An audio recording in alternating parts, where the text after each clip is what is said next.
everybody. Welcome back to Dubious Knowledge.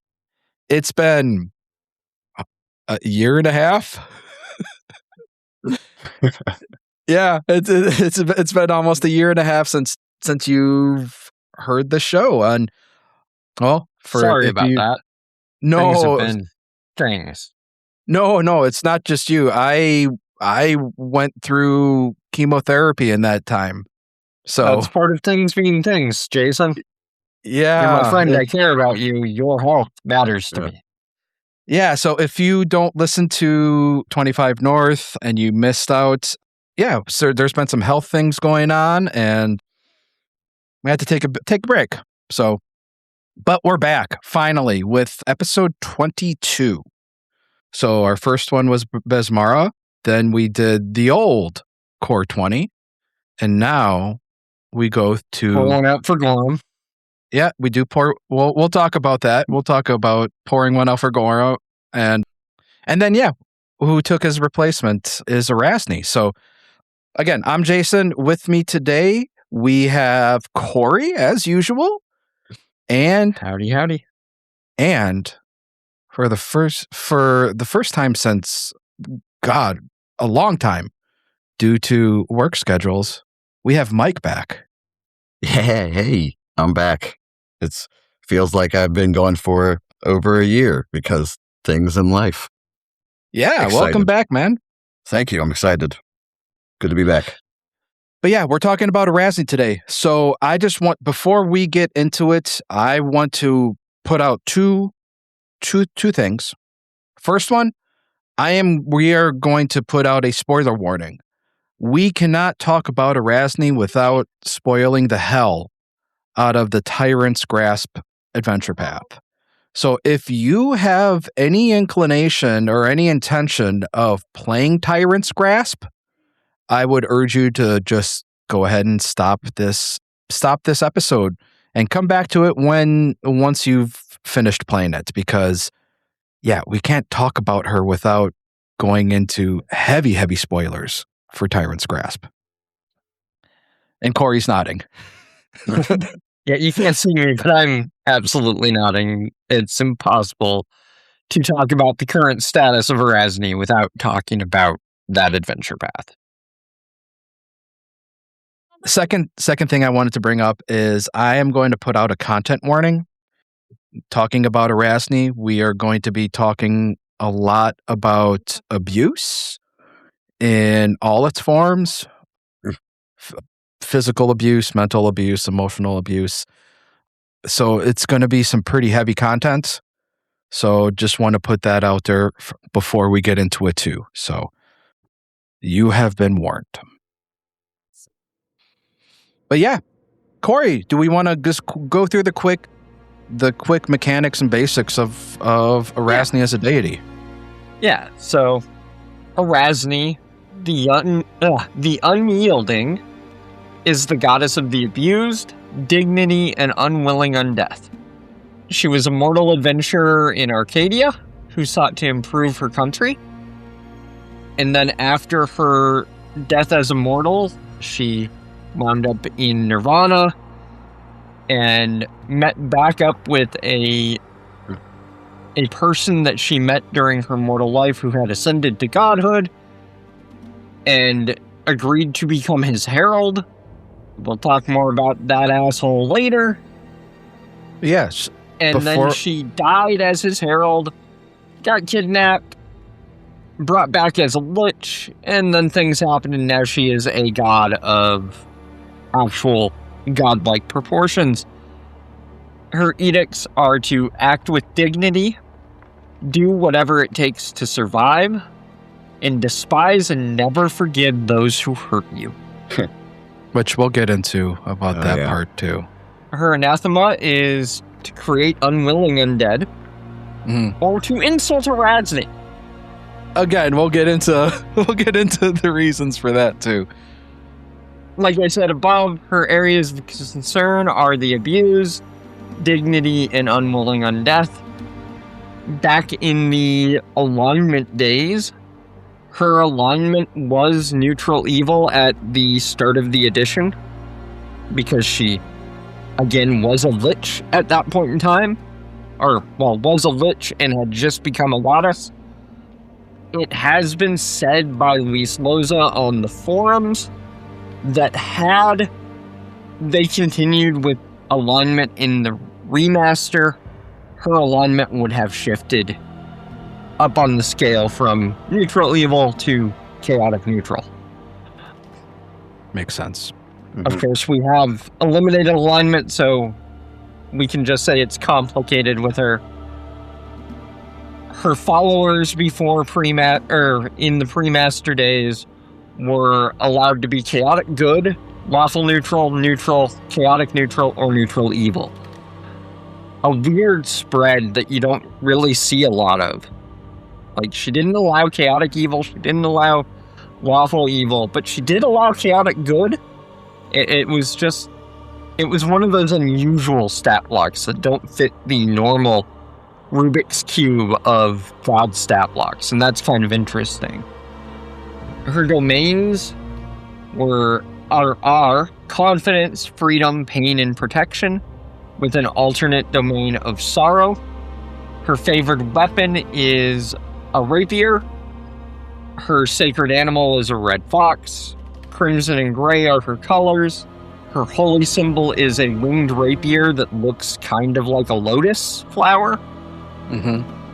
And her realm, and we'll talk more about this and expand on it later, her realm are the Fields of Resolve in Elysium. Yep. And she is part, because I know Quandry's going to ask for this, she is part of the Guardians of Sacred Self Pantheon, which is a pantheon whose edicts are to empower, protect, and give aid to the disabled, those who deal with mental illness, and those who have transitioned to embrace their true selves. Members of this pantheon include Alceta, Arazni, Caden Kalian, Fulgrit, Gazra, Lalasi, Limniris. I don't know how to pronounce that one. Matravash, Shaylin, Sukio, and Uvuko. So, there you have that. Before we get into Arazni as her history, has anybody played an Arazni worshiper, either prior to her ascension or like back when she was a herald, or not actually a demigod? She was a demigod. She was more than a herald. She could actually give out spells. In my Tyrant's Grasp game, I had a war priest of Arazni, and that was a very interesting question because his character got killed at the end of book 1, and he was like, hey, I want to play a war priest. Can I be a war priest of Arazni? And I went super tight-lipped, super poker face, and was like, sure, yeah, that might be a little difficult, but we can work something out. And, it was pretty fun. And then they ended up he ended up, going, what was the prestige class? The super, so many prestige classes in Pathfinder 1, but not the Herald. It was another one that was super, he just got more power from it. It was a very interesting class. From the goddess? Yeah. From their deity? Yeah, from their deity. From Arazni. One of the ones that required like the divine Yes. Obediences? Obedience. Exactly. Is the word I was looking for. You know exactly which one I'm thinking. Not Templar.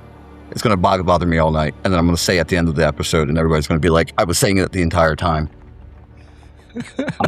And I had one of my players in my Claws of the Tyrant game in the first portion of that anthology played a worshipper of the Pantheon.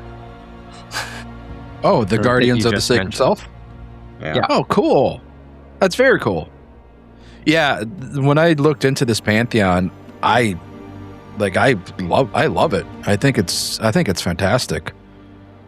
Playing basically a therapist, if you will. Yeah. I would love to play. Trans rights.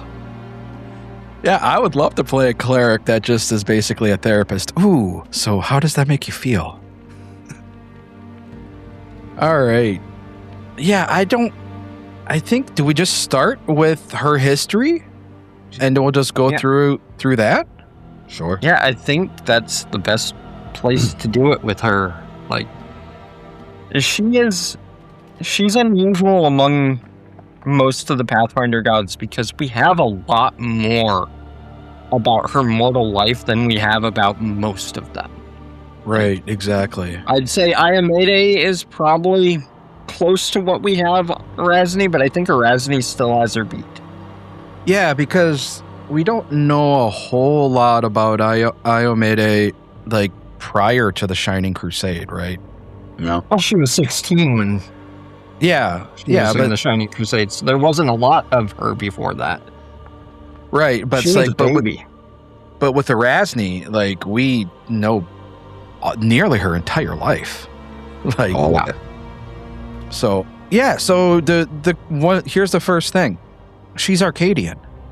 She was basically a wizard scholar in Arcadia who studied ley lines. Like, a really powerful wizard at that. She was really strong, but her entire thing was studying the power of ley lines, which were called what were they called? The Veins of Creation. Veins of Creation. The Veins of Creation in Arcadia. So that was basically like how she got started. Like, we don't know an exact date for when she was born, but it's roughly estimated to be negative 1550 AR. Yeah. Yeah. And then while she was out like doing her research, she came across an Aslanti, the last Aslanti, Eridan. And they basically asshole. Yeah. But this was prior to his ascension, so they basically palled around Arcadia and did a bunch of research, studying the ley lines, the Veins of Creation, fought some monsters, became renowned as heroes. And then when Arazni was like, you know what? I think I've learned everything I can learn. I'm just going to peace out, and we'll catch you later, dude. And Eridan's like, yep, cool. Catch you later. She went off on her own until she went and fought a monster in negative 1471. So if you're doing the math, she would have been about 80 at this point. 91, Jason. 91? 1491 AR. Negative. Yep. Yeah. So yeah, well then in that case, right around 60. Yeah. So yeah, but she was a powerful wizard, so wizards have a longer life than usual. She fought a monster called Talochchach. Gesundheit. Yeah, Talochchach. Which I don't have a stat block for that creature, so I don't even know what it is. Did you all get that at all? Do you know what that monster is? Do we know what that monster is? It was called the Serpent of the Seven Hills. Right, that was its pseudonym, I believe, was the Serpent of the Serpent of the Seven Hills. Yes, the Serpent of the Seven Hills, and she killed it as well. But I assume it must have been. I don't think there is a stat block for it. I don't think there is. It's only mentioned in Tyrant's Grasp Book 5, which is where we get most of her backstory. But let me see what it says in there. Well, while you look that up, basically, she fought this creature and they killed one another. Like, she killed it and it killed her. And her soul went off to the River of Souls, had a chat with Pharasma, who was like, you know what? You can go to Nirvana. And she became a Deva, which is an angel. Literally, the only thing that ever mentions Talochchach is this sentence. While taming the plains of western Zopatl, the warrior mage faced a terrible beast named Talochchach, the Serpent of the Seven Hills. She defeated the monster after a titanic struggle, but its venom proved to be too potent, and Arazni perished. That's it. That's all we know. Yeah. I mean, it's Arcadia, so it's probably like Mayan, Aztec, Incan inspired. So I'm sure if you think of a large serpent from that mythology, I'm sure that's probably what it was. Yeah, probably. But yeah, she hung out in Nirvana, was a deva for a long, long time until her good buddy and fellow researcher, Eridan, sent her an astral text message saying, "Hey, I'm a god now. Do you want to come and help me out and be my herald?" And she's like, "Yeah, you know what? Sure, why not? I trust you, dude." And I think, I want to highlight that. The yes, I trust you. Because that is going to become a huge sticking point in her future. But yeah, basically, as a herald of Eridan, she beat Tar-Baphon, mortal Tar-Baphon. Anything you want to expand on that, or? Eridan was the one who turned Tar-Baphon into Tar-Baphon. It wasn't Arazni. But no, she helped fight him, is what I'm saying. She became basically the I don't want to say the mascot, the gritty of the for the Knights of Ozum and the Shining Crusade. But she basically, she became their... Yeah. So, like, her and Eridan beat Tar-Baphon, and she just basically hung out as his herald for quite a long time. Basically up until Tar-Baphon rose up as a lich, which is where she starts interjecting herself in mortal affairs once again. Yeah, so this is what's a period known as the Shining Crusade, basically a crusade against Lich Tar-Baphon, who one of the, as we kind of mentioned it at the top, one of the, I guess, heroes of the Shining Crusade is a young, essentially Joan of Arc by the name of Iomade. Yeah. Who on her, see our episode on Iomade. Yeah. Who at the time was a paladin of Arazni. No. No. I thought she was. That's Paladin of Eridan. Oh, okay. I thought she was a paladin of Arazni. No, she was Paladin of Eridan. Okay. Which, okay, that's very interesting, because I'll explain why I thought the way I thought. Because basically what happened during the Shining Crusade was that the Knights of Ozum besieged Eridan for help and for power because they were getting their ass kicked. Eridan said, nope, and just fucked off. Which is a thing he does. I have to go get cigarettes. I have to leave you. He has a bad tendency of, I'm not going to permanently defeat this enemy. It's somebody else's problem now. I just pissed them off and made them worse.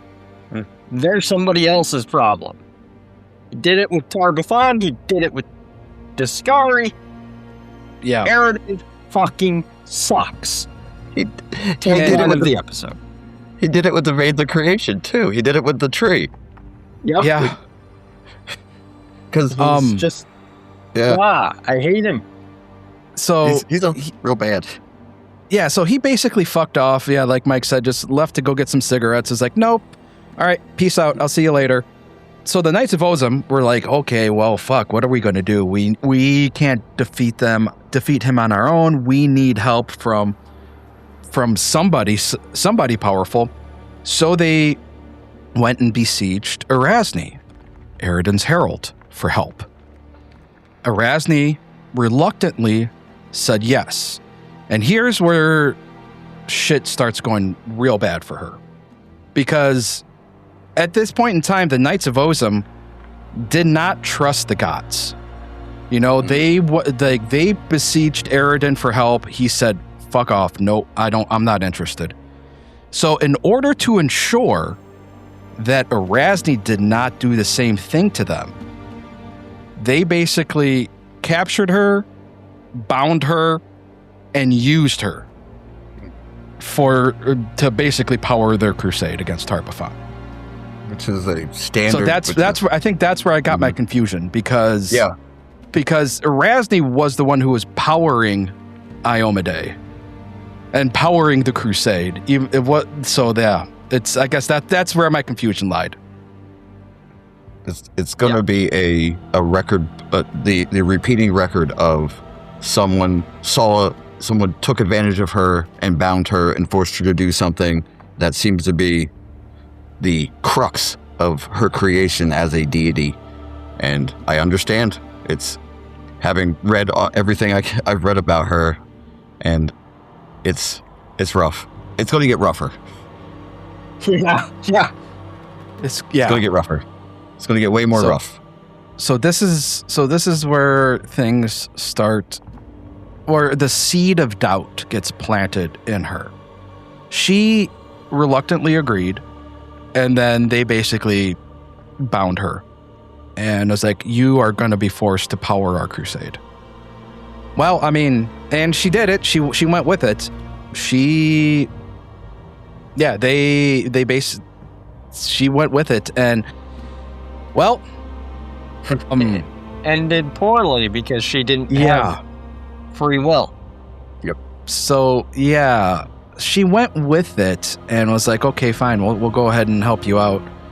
And when the big battle came against Tar-Baphon beat her. Curb stomped her. Yeah. Curb stomped Yeah. her. Humiliated her. But he didn't kill her right away. Instead, he captured her and proceeded to torture her, and then basically showed off her mutilated body to the Knights of Ozum. Yeah. The Battle of Three Sorrows. Yep. And then killed her. Yes. And threw her body into the Broken Knights. Yeah. The Knights of Ozum, correct? If I remember correctly? Yeah. Yep. Yeah. The Knights of Ozum. Well, apparently, and you can explain this to me, the Knights eventually did manage to imprison Tar-Baphon. Yeah. I don't know. Yeah. I don't know exactly how that happened. Seals? Yeah, so actually, Mike, you want to take this one since you've run the campaign? Yeah, I believe there was 4 seals on to seal Tar-Baphon, one for each faction of the, I don't want to sound like I'm quoting 3 here. There was 3? I thought it was 3 4. minor seals and then the Great Seal, which was empowered by the 3 minor seals. The factions were Taldor, the 5 King Mountains, And the Elves of Keonan. I believe it was the Elves of Keonan, yeah. And they each did a minor seal, and then there was a greater seal actually placed on top of Gallows Spire, and throughout, not even throughout the adventure path, throughout Pathfinder First Edition, the seals were checked off one at a time. I believe the last 2 seals were done in Tyrant's Grasp, and then I believe the first 2 were done. One was done. Oh my God. Hungry on the Dead was the first mention of a broken seal, and that was literally, I think, the 4th adventure of Pathfinder 1E. Yeah, the standalone adventure. Part 2 of the Crown of the Cobalt King series. That was it. Like, very early in Pathfinder 1E, we find out that one of the seals has already been broken. And then shortly thereafter, I feel we'll talk more about it when we get to the Tyrant's Grasp adventure, but he basically gets a way to, it doesn't matter what you have, I'm going to break it. It's a spell that he has, because another thing Aridin did is I don't think he cut down the tree. He definitely damaged the tree in Jalazapan. He cut a piece of it out to make a shield out of it. Yeah. That shield is very important to the story of Arazni, to the story of Tar-Baphon, to the story of Golarion as a whole. That shield is the Shield of Aridin, also known as the Shield of Arnisant. Because it was given to General Arnisant was one of the Knights of Ozum, a devout paladin of Aridin. He was given this shield by Aridin. So, like, Aranon himself did not participate in the Shining Crusade, but he did help his followers in minuscule ways. Yeah. Sure. Take a shield and my. But yeah. So after imprisoning Tar-Baphon, go ahead. Well, here's how Tar-Baphon got defeated. Let me, because this also becomes very important to the story. Yeah.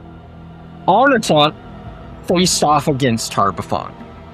And what we learned when Tar-Baphon defeated Arazni is Tar-Baphon doesn't like just beating his enemies. He likes doing it in creative fashions. Mm-hmm. He likes putting a little panache on it. And that hubris wound up being his downfall during the Shining Crusade. Because he tried to use a wish spell to rip Arneson's heart out of his body. The most wizard thing to do. And Arnatot used the Shield of Aranon to block that wish spell. And what it did is it shattered the shield, which destroyed Tar-Baphon and sent him back to his soul cage in Gallowspire, his soul cage, and he reformed and was back in Gallowspire, and that's when they sealed him in there. In the 10 days it took to reform. The important part here is that it shattered the shield into, what was it, 13 fragments, Mike? 13 shards minus 1 because 1 was in his hand. So 12 shards. Yes. Total. Shattered the shield, but 1 shard was embedded in Tar-Baphon. And when he winds up escaping from Gallowspire, and this is one of those big spoilers for Tyrant's Grasp, he has learned how to use this shard that is in his body, in his hand, I believe. Was it his hand? To detonate the remaining shards of this holy relic. And doing so is basically setting off a nuke of both vitality energy and void energy at the same time. Smashing each other. Which has weird consequences of creating a lot of undead, but also creating a lot of weird mutated life forms wherever it gets set off.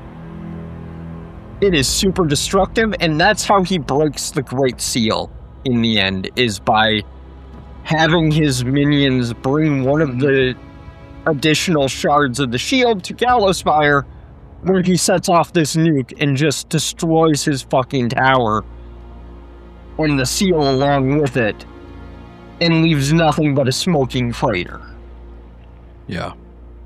So, back to the timeline, the knights basically, after they triggered the seals and imprisoned Tar-Baphon in Gallowspire under the Great Seal, they go and they find her corpse. So they then basically take her body and inter her in what eventually becomes Vigil. So in the town that eventually becomes Vigil. It's very, very like Catholic saint, where they're taking her body and using it as their patron saint and interring it and displaying it. So, yeah. So that happens. The knights, after, years go by, decades go by, they eventually get bored after standing vigil, watching Tar-Baphon's prison, making sure that no shenanigans happen. Well, they get bored and they decide, you know what? We're good at fighting undead. There's this entire nation in Garand of undead, and is ruled by a ghost. Yeah. You know what? Let's go take him out. So they set. What's that, Mike? I said that ended well. Yeah. So they go on a mission to go take out Geb in his own kingdom. And yeah, that did not that didn't go well. Basically, the 6 commander knights of Ozem that were sent to command these battalions, the 6 knights got killed, and Geb was like, he's a piece of work too. He's like, you know what, you 6, I'm going to resurrect you as undead, and they become grave knights. 7. And Jason, what's that? 7. There were 7. 7 in the council. Yeah, so they become grave knights, and they become very important throughout this story, and they become very important in Tyrant's Grasp. Mhm. But so Geb was like, you know what, fuck you guys, and he's not satisfied with just having defended his nation. He really wants to punctuate this, so he sends the grave knights to Vigil. And they steal the corpse of Arazni that was interred and basically like worshipped as a saint. And they bring her back to Geb. And Geb was like, you know what I'm going to do? I'm going to take your patron saint and I'm resurrecting her and I'm making her my Lich Queen. Not what he called her, but very nice way to put it, Jason. That was not what he called her, but we don't call her that because she'll get very angry. Yeah. So what I want to stress with this too is that Geb is very meticulous in what he does. So he didn't just resurrect Arazni as a lich. He spent a year, I think over a year. A year and a day. Yeah, a year and a day, dedicating himself to this ritual. So not only would she come back as a Lich Queen, but he would also have control of her. Through her organs. Mm-hmm. Yeah. The Bloodstones of Arazni. 4 artifacts that, when are held by one person, give you control over Arazni. Her lungs, her spleen, Heart and liver. Heart. Yeah, I want to say liver, but my brain went brain, but yeah. It's not brain. I want to say it's liver. Yeah, that makes more sense because why would they take her brain out of her body? She needs to. So yeah, Geb has physical control over her. But not only does he do that, he starts whispering these, basically like manipulating her through these subconscious whispers to the point where he effectively has control of her will. But it's more like he's manipulating her to do what he wants. So like he does this to basically erase all shreds of humanity, all of her kindness, all of her mercy, and replaces it with this rage and this anger. So we're going to go back to that seed of doubt that was planted when the Knights of Ozem bound her. He uses that seed, and from that seed he grows this hatred against the knights and against mortals. And again, so that's where we're starting to see build upon this, her hatred of people who control her. So that she hated being controlled by the knights. And this is all done subconsciously. And now we have Geb who's controlling her body and manipulating her will. Yeah, it's The worst part was, other than, everything that happened to her, is I didn't think that you could make someone a lich against their will. But I guess if you're a, ghost necromancer king, you probably could do it, which was a Mythic ghost, mythic wizard. Probably could.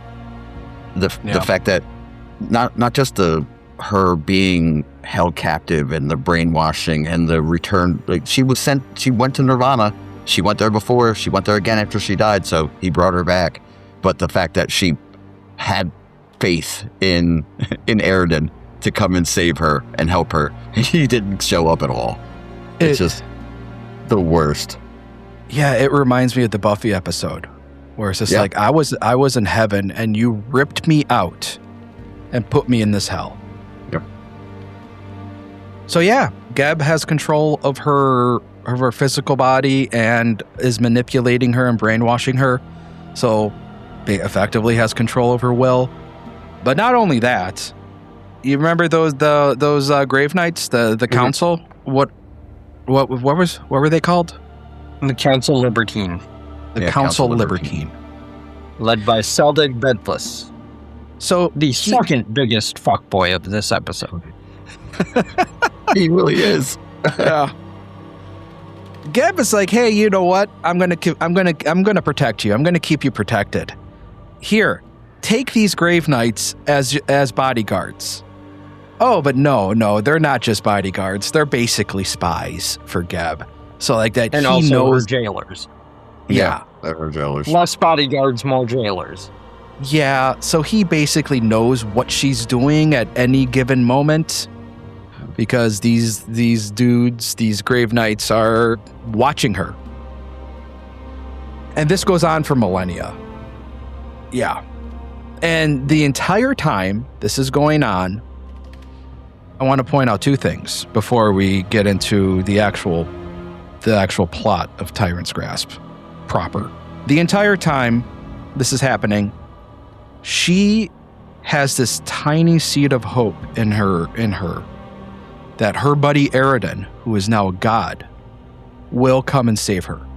You know, the guy she trusted, her research fellow, you know, the guy she dedicated her afterlife to as a herald. And he's like, well, you know what? He can come and save me. He can come and save me. And then he dies. And so does her hope. I will point out that while Geb created the Bloodstones to initially control Arazni, the Knights of Ozum did get a success against Geb in the 39th century. So right around 3800-ish.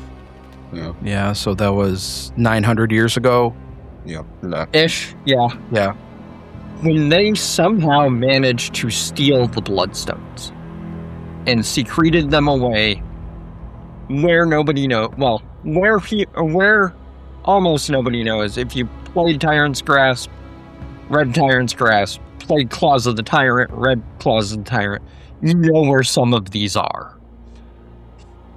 But the Bloodstones are somewhere safe where Geb can no longer use them. But the damage had already been done. And Arazni was already pretty much converted to his side in hating everything and everyone. I don't blame her. Not at all. But the Bloodstones have been missing for about 900 years when we pick up the story. Arazni has been trying to hunt them down for that 900 years because she knows that if she can get all four of them herself, she will regain control of herself. And each time the Council Libertine basically effectively kill her because they know she's going to get resurrected. She's a lich. They kill her so that she regenerates where her soul cage is in Geb, and then she has to try again. Rinse and repeat. She's also, she's been conditioned to not fight them. Yeah, she can't fight them. Yeah. They can fight her. They can stop her anytime they want, but she can't raise a hand to them. So, you know, I think Claws of the Tyrant, I have to reread that. I think that changes. I believe that changes now. But the second point I want to make is this: as this goes on for millennia, the Knights of Ozum, who used to worship her as effectively their patron saint. Well, not just the Knights, but basically everybody outside of Geb starts calling her the Harlot Queen. Oof. basically blaming her for what she has become. It's effectively victim blaming. Yep. So, yeah. Can I talk about that? Can we talk about that real quick? That phrase, that pseudonym that I don't say as a person because I've read the book and I know what happens, even though we're in the real world. That is like there's a spell I believe she has that if you mention that name, she knows where you are. It's got like Bloody Mary. Yeah, it's like the Bloody Mary. I think it's actually like one of the spells. I think it might be the 5th level spell now that her faithful get. But it's effectively, if you say that name, she knows where you are and who you are, which doesn't seem like a very good thing to say. But it also doesn't help that the Council Libertine were also not just her jailers. A lot of people thought that they were people on the Taldane, and rumors have her as her champions and her concubines. So it didn't help that name that much. Yeah. Also, I got her classes. She's a 20th level wizard and an 8th level marshal. Yeah. Good lord. So, yeah. Yeah. I can. Yeah. 8 rank mystic. So CR 24, which was topping out at the high end of 20. Yeah. So yeah,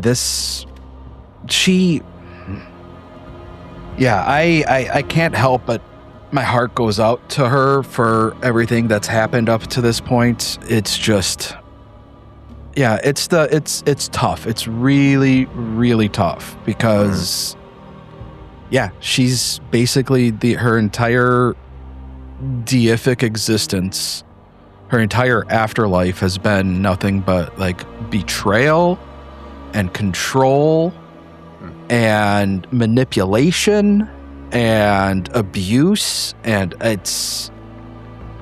you can see why she is the goddess of vengeance, divine vengeance. Mm-hmm. She's good at it. Yeah. But yeah, so this is all happening, and then in 4719, she starts hearing big things happen. She starts hearing a voice in her head that she doesn't know who it is. She's like, what is going on? But then slow realization happens as she starts hearing more and more, and she realizes it's Tar-Baphon. That's my old buddy. It's the dude that killed me. First time. Yeah. Well, no, the second time. Second time. The one who killed me when I was a demigod. Yeah, my herald death. Yeah. And this is where we pick up with Tyrant's Grasp, and I'll turn it over to Cori and Mike because you guys have read the books. No. Good. She basically, after hearing this and feeling hope, from his rage, it was basically, I know how mad you are. This makes me feel good. She escaped the Council Libertine and went north to... can we do spoilers? Is this still... Yes. Oh, yeah, dude, this entire episode is a spoiler. We said at the beginning that this is going to be a giant spoiler corner for Tyrant's Grasp. She went north to Vigil and Roslar's Coffer, which is where Tyrant's Grasp starts. It gets Radiant Fired, which is the spell, the ability that Tar-Baphon has. And she realizes that through, I guess, the connection that the Radiant Fire has the ability to disrupt the connection with the Soul Cage. And through the adventure, book 3. Right, Cori? Book 3? End of book 3. Yes. No, 4. Damn. Book 4 is the one where she faces off against Tar-Baphon in Mortal Kombat. Right. And tells him... Basically this giant mythic wizard duel in the sky above Gallows Spire. Just Lich against Lich. Mythic spells at each other and just laying waste to the countryside. It's cinematic and glorious. That's Lich on Lich battle. Yeah. But doesn't she also like basically coax the PCs of the adventure to take out the Grave Knights? Oh yeah, that's Yep. That is the big plot of book 4 for the adventurers. Yep. Is they take down almost all of the Council of Libertine, except for that fuckboy Seldig. That fuckboy Seldig stayed behind in Geb, which ends poorly for him because he winds up taking the entire fall for Arazni escaping. Good. But Fuck him. the party will take out the entire Council of Libertine during that adventure. Yeah. Because Arazni can't. Yeah. The party does meet Arazni in the adventure, which is a big, epic moment. Yeah. Yeah, we had talked about how, like, the adventurers don't really meet the gods, the deities, very often. Like in Wrath of the Righteous, you meet Iomedae, and in this one, and then I mean, we'll get to it once we start doing the adventure path, Dubious Knowledges. There are a couple more recent ones where you start meeting deities, but up until that point, it was just been Wrath of the Righteous, and now it's this. Yeah, and they have this big epic duel, and then Tar-Baphon uses his cheat code with his tactical nuke. Yeah. Because he knows that it won't destroy him completely. It will destroy his body for now. He'll regenerate and come back. But it will end the battle before she can actually destroy him on her own terms. And like was alluded to, she had learned that something within the Radiant Fire, and we'll learn what that is in Book 5 of Tyrant's Grasp, something within the Radiant Fire disrupts her connection to her soul cage. And the closer she is to ground zero of that detonation, the more it disrupts. And she put herself... So she had felt it when Rosler's coffer got destroyed. She felt it when Vigil got destroyed. And then when she faces off against Tar-Baphon one-on-one at Gallowspire, and he sets it off, it completely burns away her connection to her soul cage, and she dies for real. Again. Yep. Dies for real. Yeah. One thing I want to stress here, too, is that she doesn't know what's going to happen to her. She doesn't just know. Wants out. She wants. Yeah. She doesn't know if she's end. Yeah. She doesn't want to. She doesn't know if she's going to meet Pharasma for the third time. She doesn't know if her literal soul's going to get destroyed, effectively wiping her from existence. Not even the ulterior planes of existence, actual existence. Like it potentially could wipe her out, but she doesn't care. Yeah. She just wants it out. Well, her soul's in the cage, in the soul cage. So she was that was her way out. She didn't know that she was going to be brought back. To her, I mean, I can only go by my playing of how I portrayed Arazni. But when he dropped it was a big battle. I made it very cinematic and everything. But when he dropped the Radiant Fire, she welcomed it with open arms and smiled, and then she sent them to Book 5 by wish. And the way I phrased the wish is, I wish you to see home. And my players thought that I was going to send them each to their separate homes and separate them to make them come back together. And then at the end of the book, I was like, why did you think that? Why would you think that? That's the most insane thing in the world. Yeah. So she didn't know what was going to happen to her. Nope, not at all. So before we get to what happened to her, let's talk about why the Radiant Fire was connected to her and why it had that power over her. Yep. And that is what the players find out in Book 5 of the Adventure Path, is that because Aroden took a piece of the Veins of Creation of the Kamaro tree to make his shield, and because of her own connection to the Veins of Creation in the Kamaro tree, that is why the shards of the shield of Aroden, when they detonate, had the ability to interrupt her soul's connection to the soul cage, and she spent what it does. Yeah, What she the spent player the better characters find out during the course of Book 5 is just how much more Aridin fucking sucks. Terribly. Yeah. Terribly. I can't stress enough that this guy fucking sucked shit. I'm glad he's dead.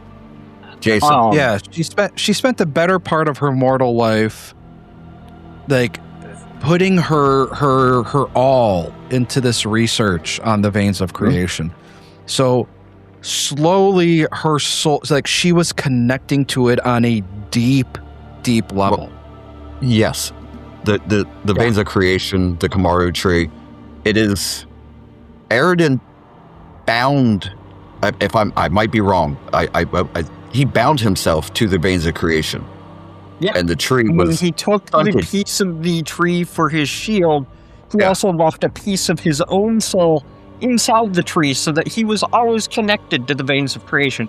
And then when he died, the tree died. Yep. And with it, the veins of creation died. And that fucked over an entire fucking country of Arcadia.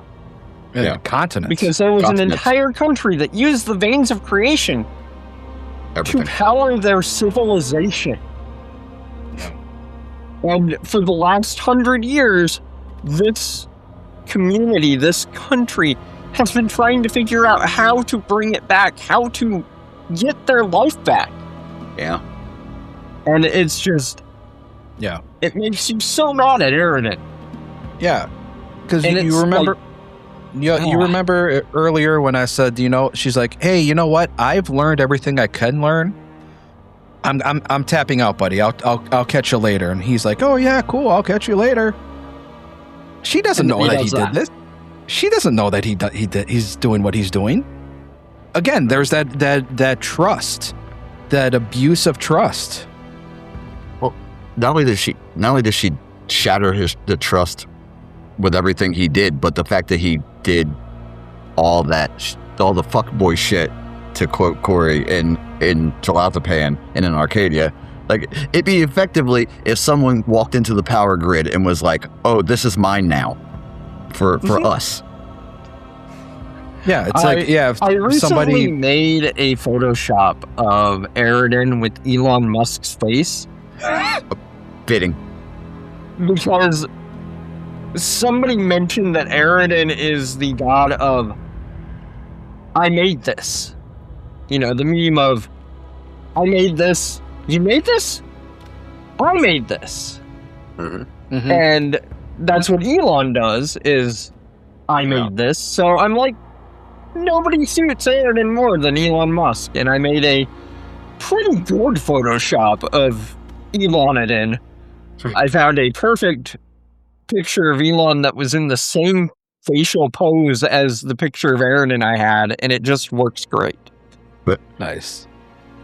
But yeah, so she puts herself at the dead center, ground zero of this magical nuclear blast, and welcomes it with open arms, because she finally, after millennia,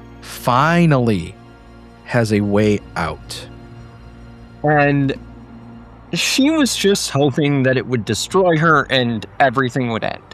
She wanted nihilism. She wanted the emptiness of nothing over what she currently had. But what she got instead was, oops, you ascended.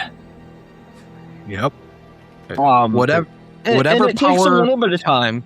I know that, I don't know how you played it with your War Priest, Mike, when she died, but I know how Rick played it in Find the Path's version of Tyrant's Grasp, because he also had a worshiper of Arazni in his group. Oh, wow. For a good chunk of Book 5, her Inquisitor had no Inquisitor powers, because her connection to her deity was gone. Oof. Because it took time for Arazni to reset and figure out what's going on. I don't know what you did in your game, but that's what Rick did in his. Yeah, think because after- I mean, think about it. Everything she's experienced up until that point, every time she goes to that alternate plane of existence, it's so fleeting because she'll be brought back, whether it's by the glad hand voice of somebody she trusted and like, hey, can you come help me out? Or it's against her will by an evil tyrant ghost. Imagine if you're Arazni, you just welcomed this nuclear detonation with open arms, like just as a way to get out. And then you wake up again. Like, imagine your thoughts in that. For me, I'd be terrified. I'm like, oh shit, it's happening again. Yeah. And For so, me, I but did. whatever ultimate universal power made the choice to bring her back as a deity, they did, and she is slowly realizing, no, I have autonomy again. I can do what I want when I want again. I haven't felt this for, like I said, she was born in she was born in negative 1550 AR, and it is now 4719 AR. That's 47 plus 15. That's 63. Yep. Yeah, 62. 6,200 years. That's a long time. I did the well, first off, seeing their goddess get destroyed. I should explain. The group befriended a NPC in the book 3 that I mean, I'm sure if you played it or heard about it, Dozwin Aubrey. She was a paladin, and she was a paladin of Arazni as well.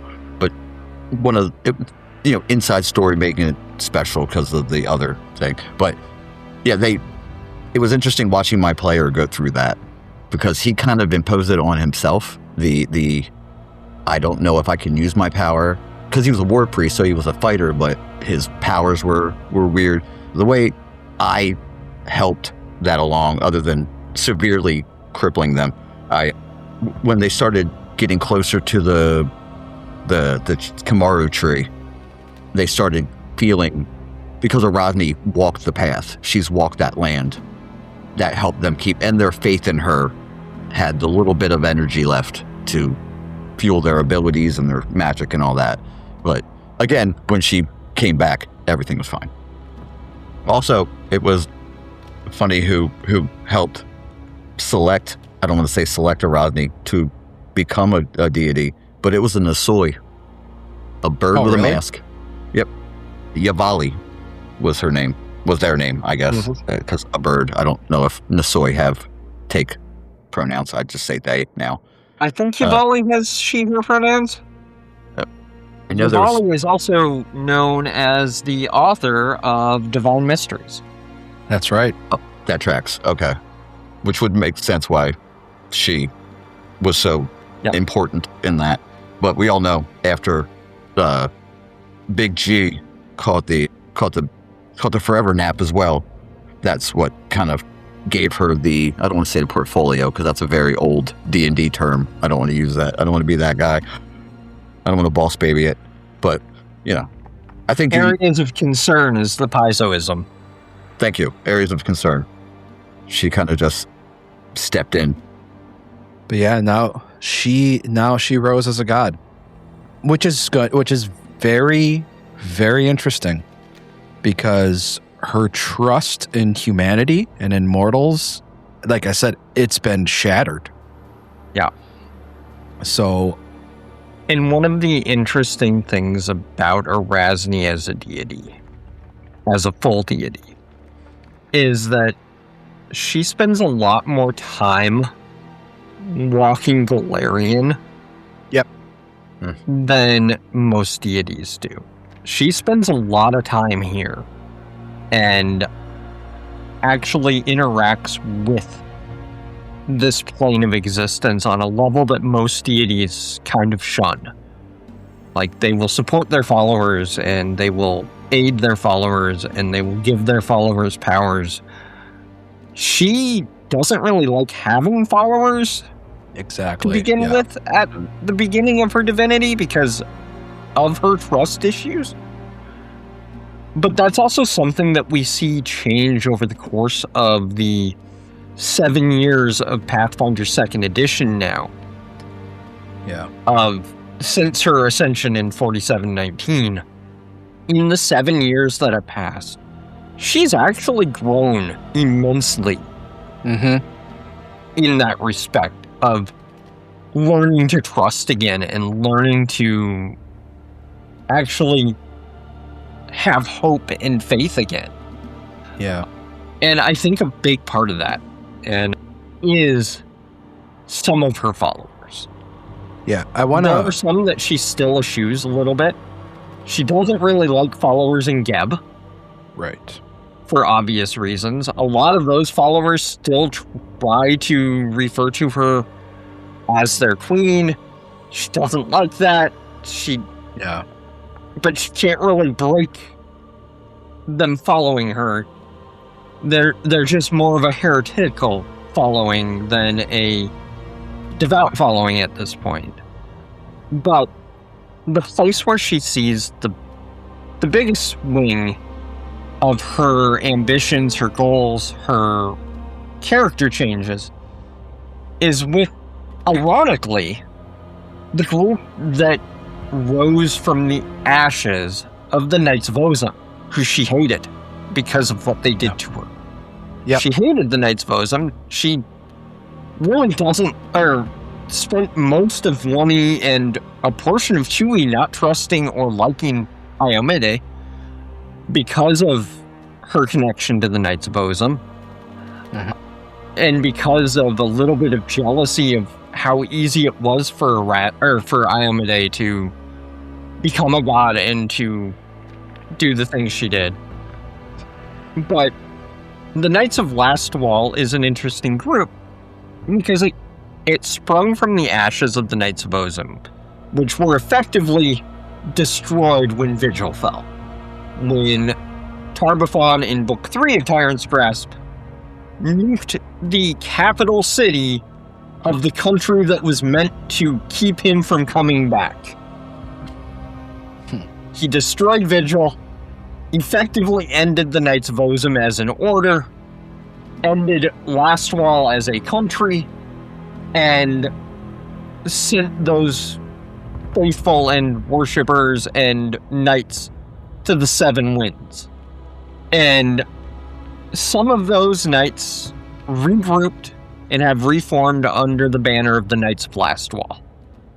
A lot of the surviving Knights of Ozum have rejoined this cause. The Knights of Ozum are divided into two factions. They're divided into the Shining Sentinels and the Crimson Reclaimers. And the Shining Sentinels are what you think of when you think of the Knights of Ozum, honestly. They are mostly Iomaidens. They are the gallant Crusaders. They are the bright frontline fighters of this war against Tarbathon. The Crimson Reclaimers are more of a covert ops section of the Knights and less personable. And it's interesting because the two factions of the Knights of Lastwall are led by a mother and child. Hold on, sorry. No, you're fine. I can remember the kid's name, I can't remember the mom's name off the top of my head, which is weird because, so mother is Calibrin Iomadar, who is a badass trans-lady paladin of Iomade. She leads the Shining Sentinels. Her non-binary child, Clorith Iomadar, leads the Crimson Reclaimers. And they butt heads about tactics and mission frequently because they disagree on a fundamental level on how they should approach this war with Tarbathon. And it gets revealed piecemeal through 2nd edition, mostly in the Knights of Last Wall book, but a little bit more in depth in Claws of the Tyrant, that while Iomedae is the primary deity of the Shining Sentinels, Arazni is the one that's actually empowering the Crimson Reclaimers on a holistic level. And so they are the followers that have really helped Arazni to regain trust, because they're all about, let's fucking take it to Tar-Baphon. We don't need to wait for everybody else's help. We need to take him down now. We need to do what we can right now to stop him. We can't spend time diplomatizing and gathering forces. We need to strike. Whereas the Shining Sentinels have been all about, let's make allies and let's build forces and let's make sure we're doing this in a tactical and concentrated way. Whereas the Crimson Reclaimers just want to get in there and do some damage.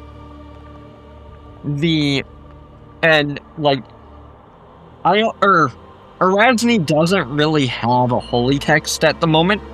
Yeah. She's still too new as a divinity to have a holy text.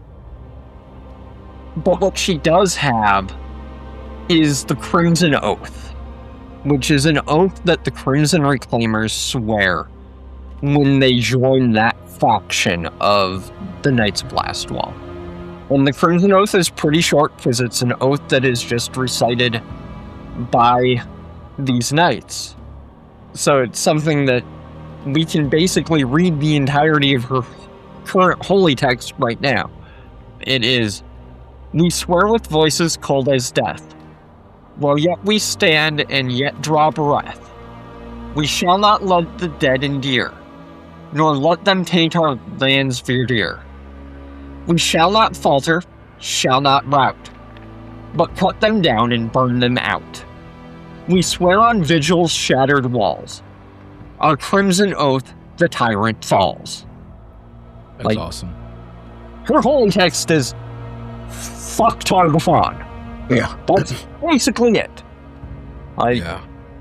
And that's probably why she is so heavily involved in the Inner Sea personally, is because he's massing power again.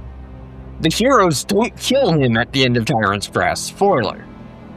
They stop him, but he's still there and he's still gathering power. And so she is still here trying to figure out how she can end him permanently, whether that is through herself or through her followers.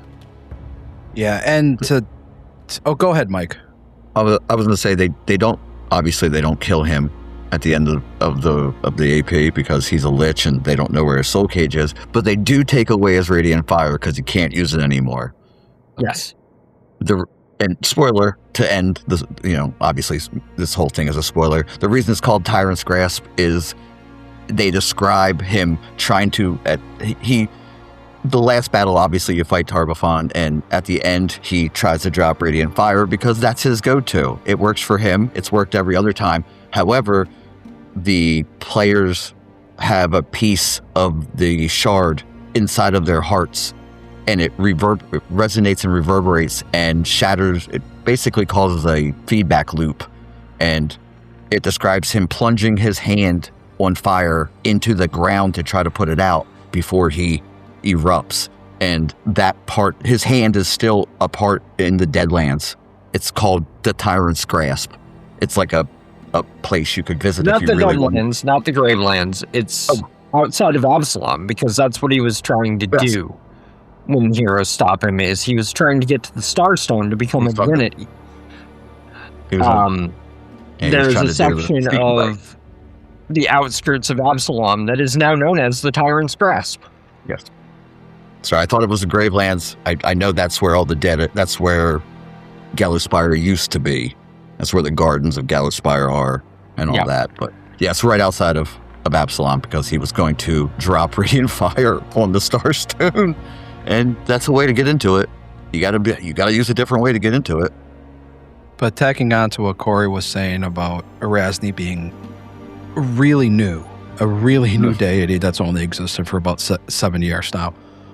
She doesn't have a church either. Like, there is no... There are... The church is the Crimson Reclaimers, really. Well, that's it. It's like there's no temples. There's no temples of worship. There are some stone carvings with her face in Chopatal in Arcadia. There's a few abandoned temples of Eredin where her image still exists as a herald, and these locations have followers who worship Arazni have started appearing at these locations more and more because it's a depiction of her. But there is no cathedral. There is no like temple of sorts. Like there isn't anything like that. I should also mention too that there are some murals and whatnot of her as the Lich Queen in Geb, but she hates those. So yeah, like mostly it's things that were dedicated to her in other forms. Exactly. Not things that were dedicated to her as a deity. Things that were dedicated to her when she was the Herald of Eredin, or things that were dedicated to her when she was a mortal hero in Zophatal, or things that were dedicated to her when she was Geb's queen. There's not a lot that's been dedicated to her yet as a deity, because she's so fresh and new. But it's really cool that there is this growing movement that could be, I guess, could be seen as a church. Like you said, there's the Crimson Crusaders, and then anybody else. Like there's this growing movement that you're seeing right now, especially with with the fall of Gorum. There's an entire population of people who don't have powers anymore, and there's the god of they used to worship the god of war, and now the goddess of vengeance is right there. Fitting. Like, a lot of them have gone over to Zerial, or have some of the more nice ones have gone to Alameda, like other deities that shared the war area of concern. But yeah, a lot of Goramites have gone to Arazni because they felt betrayed by the death of their god. And she is the goddess of betrayal. Yeah. And so, like, there is a growing contingent. And there's also a growing contingent because she is ostensibly also a goddess of freedom. Yeah. And with the fallout of God's reign, a lot of things are happening in the Inner Sea. Specifically, Andoran and Cheliax, their Cold War has finally ended. And not in the good Cold War's end, where it simmers down and you move on and it's not a war at all anymore. Their Cold War got hot, and their Cold War got hot fast. Yeah, it's gone kinetic. We're gonna see a lot of that over the next year in Adventure Paths, as Hellbreakers just came out. Hell's Destiny comes out next month. Or, not next month, in a couple of months. The Hellfire Dispatches comes out next month. Operation Hellmouth comes out this month. I should mention to our listeners, we are recording this the third week of February 2026. So just for context. So I have Hellbreakers, I have Operation Hellmouth. I'm not reading Hellbreakers because I'm going to be playing in it. I have already read all of Operation Hellmouth. I devoured that novel in 4 days. It was great. Read it. I am also playing in that same game with Cori. I'm going to read it. That's just me plugging Operation Hellmouth. It has absolutely nothing to do with Arazni. But you're going to see a lot of Arazni followers joining the cause of Andoran during this war, because Cheliax is all about slavery and binding people against their will. And Arazni fucking hates that. With a burning passion. If her entire backstory didn't make that clear, she has every right and every reason to despise involuntary capture, like control over, like unwilling control, on like unconsenting control. Yeah. Maybe that's the campaign I play and follow of Arazni. I think it is. I think I will. Daredevil who worships Arazni? Yeah, I think that's going to be fun. Yeah. I would also assume that the Chelaxian, the peoples that the Chelaxian have subjugated also probably would start to worship Arazni as well. And I would also hazard to guess someone dead might, if I was forced, like I'm a forced vampire. Unwilling undead is one of her areas of concern. She has a lot of followers that are unwilling undead. Yeah. Because they see hope in her, because she broke free from it. Yeah. If she can, through her, I can. I'm planning to play a halfling who broke free of slavery in that adventure. So maybe I'll do Arazni as well. But Slayer? No, just Slayer? No, he's gonna be a gunslinger, a sniper. Oh, who takes all the cool halfling feats where you can use your own allies as cover. Put the gun, put the muzzle over the hip. Just somebody who's large, just use their right hip between the legs. Love it. So Arazni, she is Arcadian. So for context, in the real world, picture a woman of Latina heritage. So she has the brown skin, the dark hair, long straight dark hair.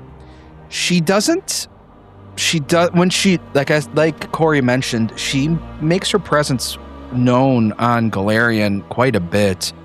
But when she does appear, it's pretty subtle.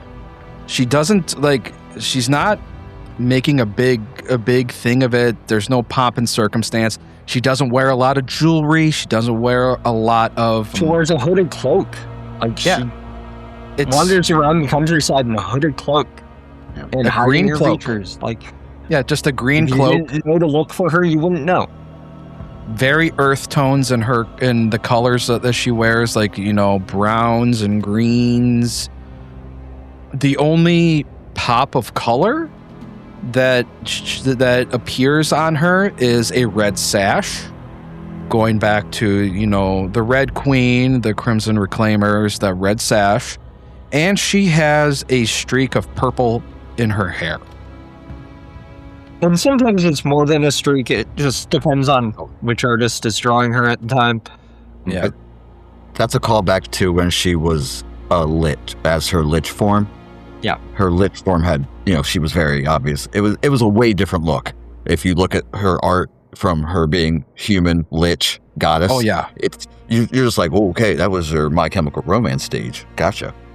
Yeah, I mean, I think that's the other thing that we haven't talked about is how her appearance has changed over the last 7 years. And it's something that has been subtle as adventures have come out.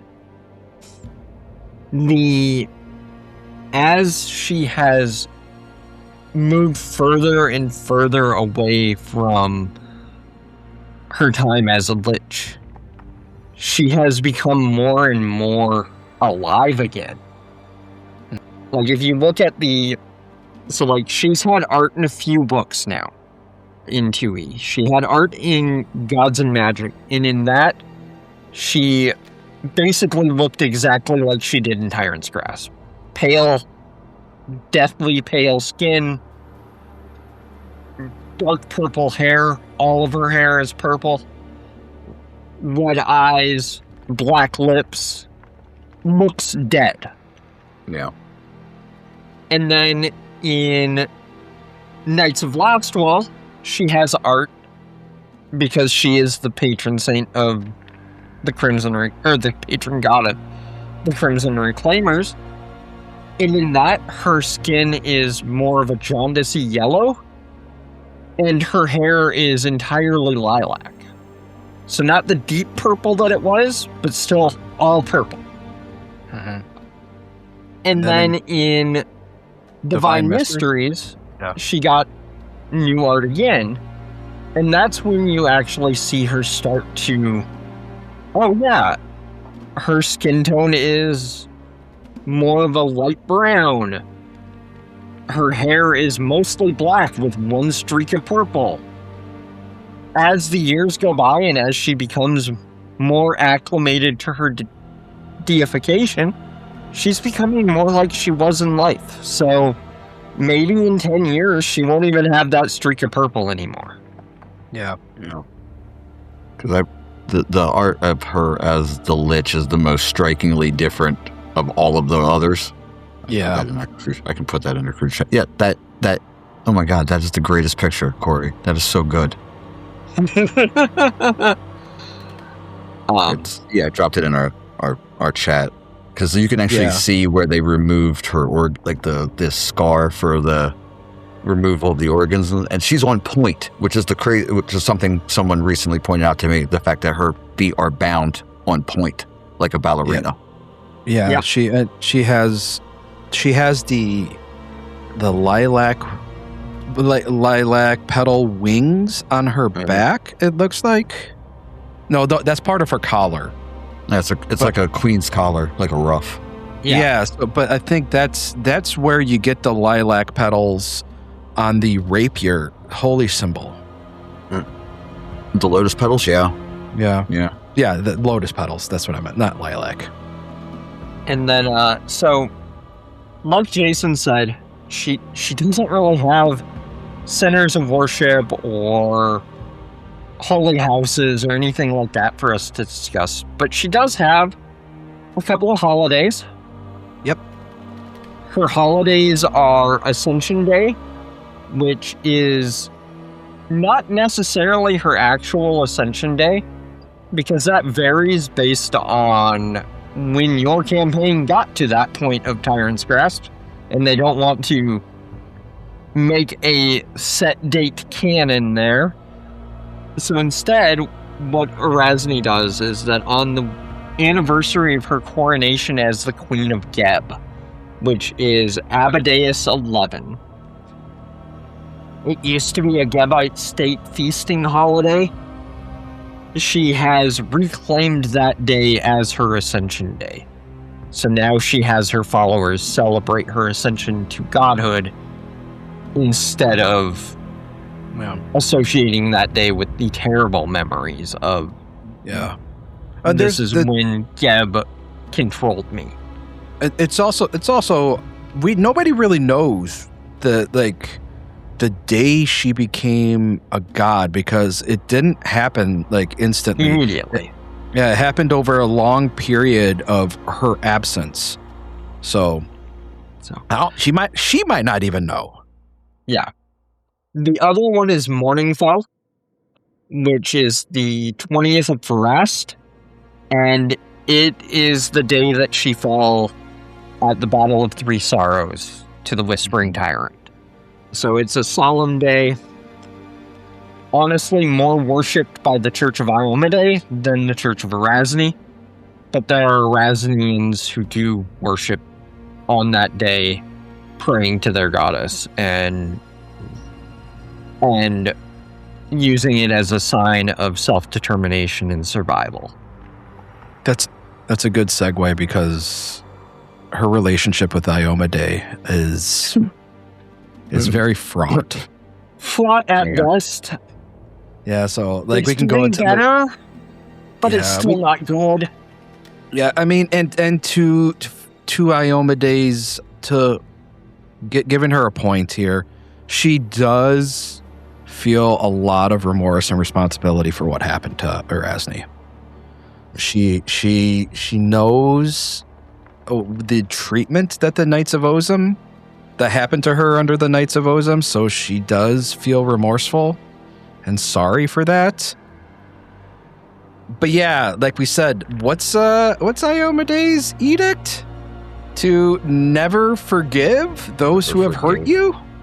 Arazni's. edict. Oh, yeah, that's what I meant. Arazni's edict. Yeah. So even though Iomade might feel remorse, and Arazni is not the forgiving kind.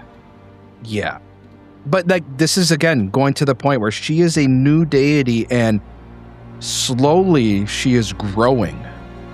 So that relationship, who knows what it might be like in 100 years. Yeah. But the deity she does have a good relationship with is Shaylin.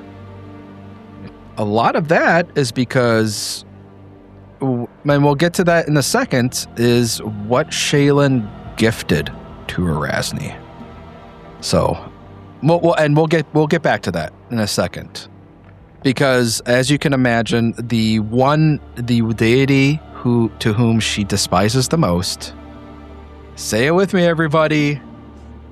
Aridin? Fuck Aridin. Aridin? Okay, yes, that. But I was going to say Urgathoa. Also, fuck Urgathoa, but no, she probably hates Aridin more than Urgathoa at this point. But Aridin's dead, so it's harder to hold a grudge against him.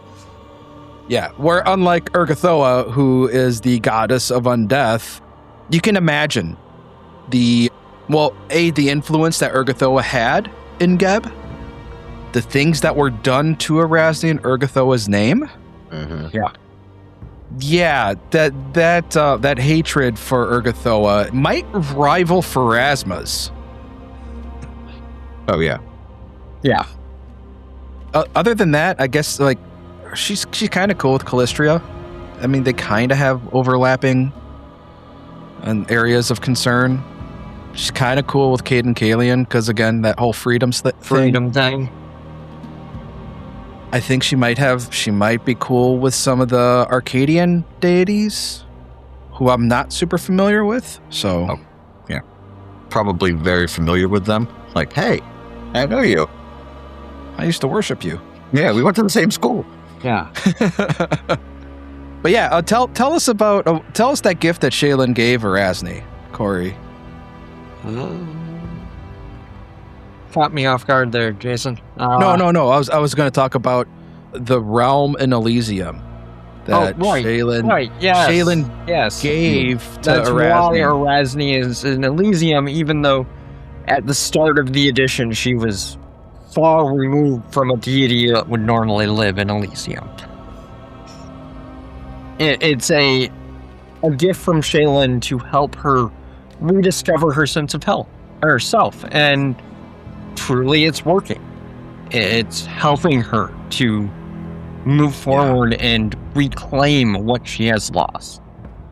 So we had mentioned this over and over again. We've kind of went with this theme of red and crimson. So Shaylin gifted Arazni one of her rose gardens. So it's so the red roses again there's that theme of red that kind of sticks with Arazni. Again, that red sash, the crimson reclaimers, we kind of go through this. Yeah, so she lives in one of the rose gardens, which she has turned into a labyrinth of rose bushes. Yeah. She calls them the Fields of Resolve. And part of the reason why roses are a good metaphor for her is that roses have their own way to protect themselves. Mm-hmm. And the thorns. Survival at all costs. Mm-hmm. So, which is a good segue to her aphorisms, Jason. Yeah. Thank you. No. So, she has 3. The one that is the best segue from survival at all costs is do what it takes. Mm-hmm.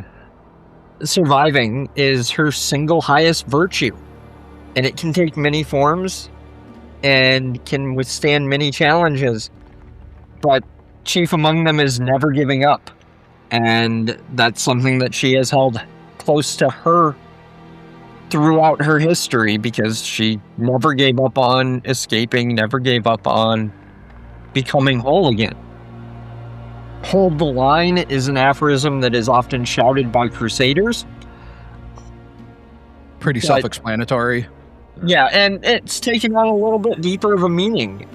It can be something that her followers say to themselves as they deal with personal struggles, because it's all about surviving and pushing forward. And then the last of her aphorisms goes back to everything that we've talked about, and that is trust only the worthy. And it's all about her experiences and learnings of, you can't trust people just because they say they're your friends, just because they have been your friends.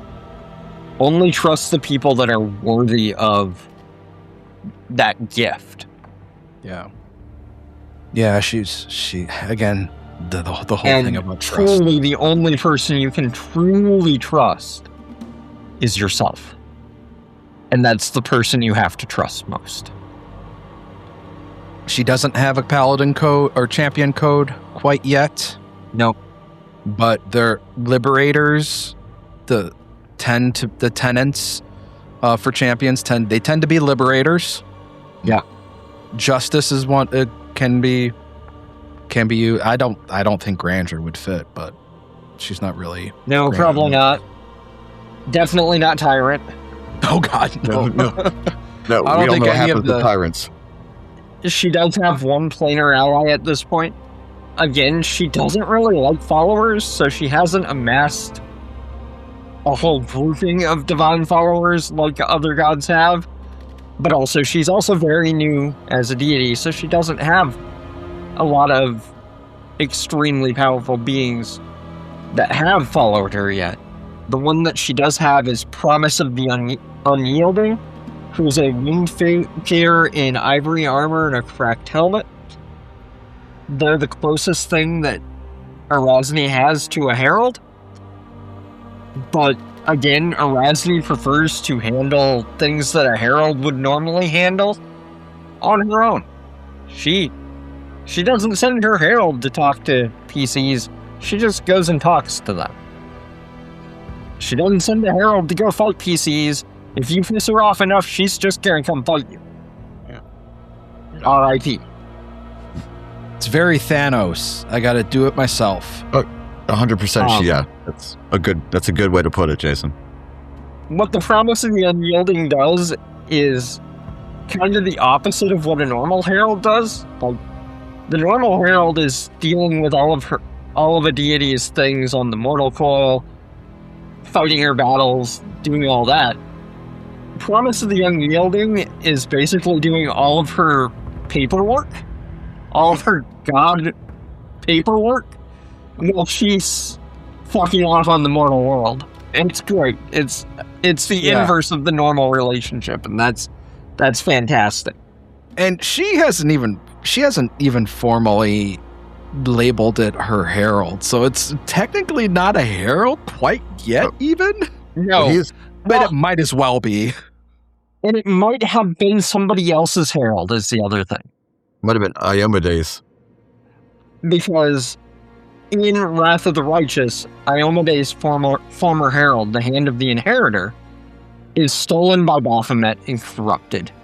And at the end of that book, the players redeem the Herald of Iomedes, but he's not able to return to that role.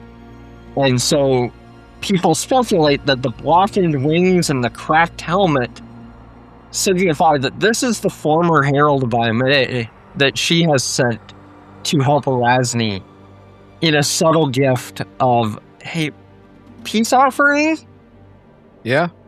And that's why he's doing the paperwork, because she's like, I know who you're from. We don't forget. We don't forgive. So, yeah, I mean, doing what it takes to survive, that's her thing. Uh-huh. Mike, do you have the intercessions, the boons and curses? I do, yeah. Her minor boon, once when you fail a saving throw against an effect that would compel you to take action against your will, you critically succeed instead. Oh. I mean, hey, that makes sense.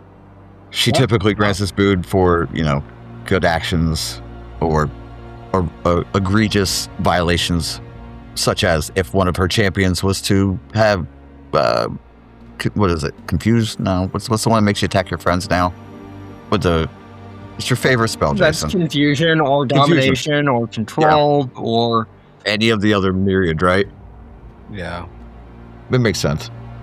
Her moderate boon, blood from your wounds form into armor or a piece of equipment that you need. If what you need is information, your blood spells the letters, the words out for you. Huh. Her major... Wow, that's kind of twisted. Like the blood forms equipment and armor. Yeah. That's wild. Imagine being a cloistered cleric and being attacked by someone, and all of a sudden you're just in full fucking blood plate. Yeah. ASMR for the freaks. I'll talk a little bit more about that boon when we get to the spoiler corner in just a minute. Okay. Hell yeah. The major boon, which is by far my favorite, because it goes back to one of her sayings. Upon death, you return to life with the effects of a critical success on a resurrect ritual to enact vengeance upon your killers. When you successfully achieve vengeance, abandon your vengeance for other pursuits, or fail outright, you crumble into scarlet dust. Yeah. So you get one last chance, man. You get your revenge. You get one last chance to do your revenge. And only your revenge, because if you do anything else... If you abandon the path of revenge, you turn into scarlet dust. It's old boy, man. Yeah, it is. Her curse: someone you've wronged gains information they desire about you, with the effects of a critical success of a commune ritual. Okay. Which is, they know information. Yeah. Oh my goodness. It kind of goes back to her knowing what Tarbafon's doing. So, yeah. Or that goes back to that spell. To the Grey Knights who spied on her for years. Yep. Yeah. The moderate curse: creatures weaker than you gain a status bonus on all attack rolls against you equal to the difference of your level to a maximum of +4. Whenever you are damaged by such creature, it gets worse. You take persistent bleed damage equal to twice the difference of your level. No maximum. No maximum. Oh, man. That's wicked. Oh. Wow. I'm just going to curse this level 19 PC. Oh, guess what? You got persistent bleed 38. Yeah. Jesus. And then the major curse, I mean, it is pretty major. When you would regain hit points due to either vitality or void effects, you lose that many hit points instead. Your cleric is your killer. Yep, pretty much. Basically going back to I was made undead against my will, now you're going to get hurt by vitality damage, just like I was immediately upon that. Yeah. It also works with void too. That's the craziest thing. It doesn't matter what heals you. Yeah. If you're a skeleton champion of Arazni and you do something really, really bad to piss her off, yeah, void's going to hurt you too. And her obedience is to spend an hour reliving or imagining terrible things that have happened to you. This process is mentally strenuous, dealing 1d6 hit points of non-lethal damage. You cannot allow anyone else to know of your struggles, speaking of them, showing distress while considering them, or even asking for assistance in healing the damage that you took negates the benefits of the obedience. And when this was a 1E obedience, they haven't brought obediences back into E yet, but when you fail a saving throw against a creature's spell or spell-like ability, you gain a +4 profane bonus on saving throws against any of that creature's other abilities for 1 minute. So, gives you power over people that have hurt you, essentially, and that's exactly in line with Arazni's edicts. So. All right. Which brings us to spoiler corner, right? Yeah, anything else Say we our want to talk goodbyes about? and then go off into spoiler land. Yeah, I was going to say, if there's anything else anybody wants to talk about before we start spoiling Claws of the Tyrant. I think we handled it. Yeah, I think we did a pretty good job. So if you're gonna leave us now and you don't want to hear spoilers for Claws of the Tyrant, which is a second edition deluxe adventure, thank you very much for listening. We really appreciate it, and we'd appreciate it even more if you could share the other Dubious Knowledges from a year and a half ago with anybody you think would enjoy it. Next month, we are going to start the very long march through all of the adventure paths, starting with Where you start. with Rise of the Rune Lords. We're going to Sandpoint, people, and that's not the last time you're going to hear me say that. God, we're fucking crazy. We're so fucking crazy to do this. I know, but we're doing it, man. We're doing it. I love it. We'll do it live. Well, thanks for listening. Stick around if you want to hear spoilers for Claws of the Tyrant. Yep.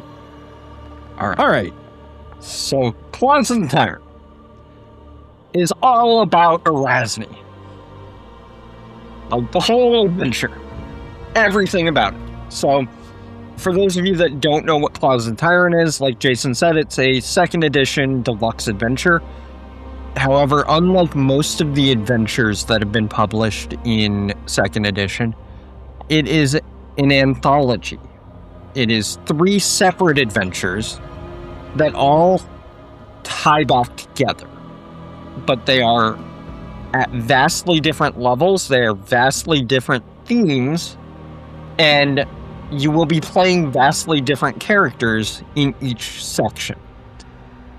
In the first section, you are playing a group of survivors who have been living in a tomb underneath a city in the Gravelands that was destroyed during Tyrant's Grasp.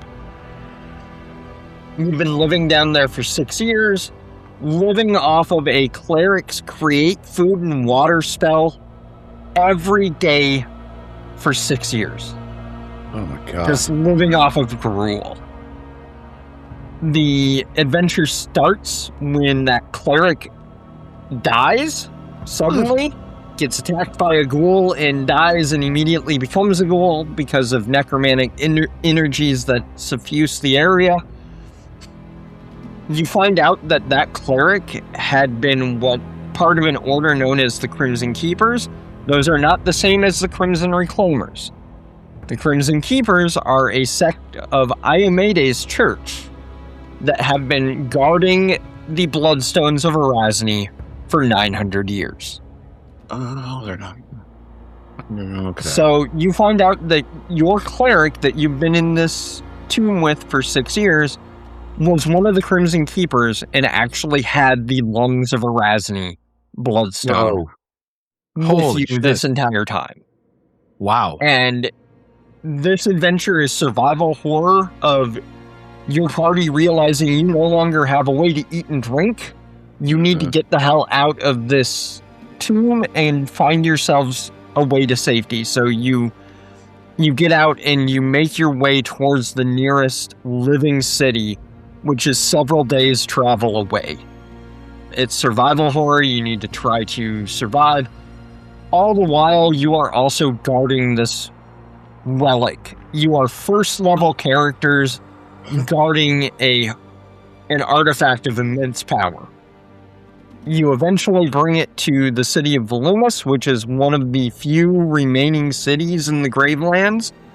It was a coastal town of Lastwall, and is the primary launching point for crusades into the Gravelands for the Knights of Lastwall. You bring the artifact to them because they know what to do with such a thing, and that's where that adventure ends. Okay. The second adventure, you're playing level 7 characters, and you are playing evil characters. In the second adventure, you are recruited by none other than the second biggest fuckboy in the world, Zelda Gradless, who has flood Geb, because Geb didn't like that he lost to Arazni and has been punishing him for 6 years. And so he has flood Geb, is on the lam, trying to get in good with Tar-Baphon, has gotten in a little bit with Tar-Baphon, but mostly he is putting together a plot of his own to go back in time and switch the fates of Arazni and Iomedae, so that instead of Arazni dying at the Battle of Three Sorrows, it's Iomedae who dies at the Battle of Three Sorrows. Oh, okay. To do this, he needs artifacts from both of them. So he's trying to collect the Bloodstones himself, so that he can use those as the divine focus for this ritual for the Arazni portion. And he hires a bunch of evil adventurers to collect the Chalice of Ozim for him to fulfill Iomedae's part of the ritual. So the second adventure is all about this evil party breaking into an Iomedae fort and stealing this artifact. It's an infiltration mission. And you steal the Chalice of Ozim and bring it to Seldig at the end. What level is that one? It has the Chalice of Ozim. The third adventure is the Big Damn Heroes adventure. Starts at level 18, goes through level 20. Oof. It's the Big Damn Heroes adventure. You get notification, or you are either allied with or members of the Knights of Lastwall. And you are sent on a mission because the forces of Tar-Baphon are amassing at certain points, and you need to find out why. So you go to the closest one, and you find out that it is one of the places where the Crimson Keepers have kept one of the Bloodstones of Arazni. You defeat the enemies there, you recover the Bloodstone, you return to Volumus, mission complete, and give them the Bloodstone, at which point they go, well, hey, this party also came to us of these first and second level adventurers, and they brought us a Bloodstone too, so now we have two of them. And at that point, you are taken to Clareth Iomadar, who summons Arazni, which is a big fucking deal because Arazni doesn't like being summoned. Not her favorite thing in the world to do. Yeah, she doesn't end well for her. She doesn't like. Well, I shouldn't say that. She has a hard time trusting followers, let alone followers who are like, "Hey, you need to come here, do this thing." Yeah, and so, like, it's a big deal that Clareth feels like it is important enough to do this thing that her goddess hates. Yeah. But because Clareth does it, Arazni knows it's important. Because Clareth is one of the few people in this world that Arazni now trusts. Mm-hmm. Arazni actually does trust Clareth Iomadar. And she comes. And so, you as a party, again, get to meet a god in this adventure. And before you have a chance to do it, Clareth goes, we found a couple of your Bloodstones, here they are. And so, Arazni gladly takes the Bloodstones, but also offers the party the ability to keep one of them, because they do offer benefits, especially to followers of Arazni at this point, because since her ascension, the Bloodstones have transformed into beacons of her divine power. And each of them represents a portion of her deific being and one of her tenets. And that's pretty cool. Yeah.